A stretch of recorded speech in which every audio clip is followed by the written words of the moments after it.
Welcome to Lesson 3. In this lesson, we are comparing wholesaling with fix and flip. Both can make money in real estate, but they are not the same business. They require different capital, create different risk, and reward different skill sets. The cleanest distinction is control versus ownership.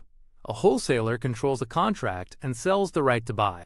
A flipper buys the property, manages the renovation, carries the costs, and sells the finished asset. That one difference changes almost everything. Wholesaling usually requires less capital because you are spending mainly on lead generation, tools, earnest money, and basic operations. Fix and flip is heavier. You need acquisition money, renovation capital, holding costs, insurance, utilities, and a reserve for surprises. That does not make flipping bad. It just makes the entry bar higher. A wholesale deal can pay in weeks when the seller, buyer, and title company are aligned. A flip often takes months because you must buy, repair, list, negotiate, and close again with the end buyer. Speed matters because faster feedback helps beginners learn without locking up capital. Wholesaling risk is mostly time, marketing spend, reputation, and contract discipline. Flipping adds more layers.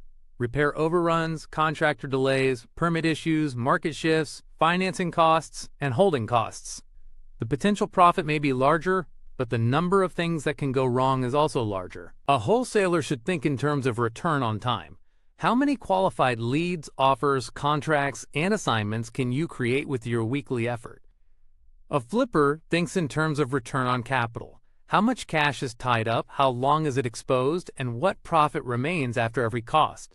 If you are low on capital, new to deal analysis, or want fast learning cycles, wholesaling is usually the better starting point. If you already have capital, contractor relationships, market knowledge, and tolerance for project risk, flipping can be powerful. The mistake is choosing the bigger looking profit without respecting the bigger risk. Here is the summary. Wholesaling is lighter on capital, faster to test, and lower in project risk. Fix and flip can create larger checks, but it requires ownership, renovation execution, and more capital exposure. In the next lesson, we will cover the numbers game, leads, conversion rates, and realistic expectations for your first deal.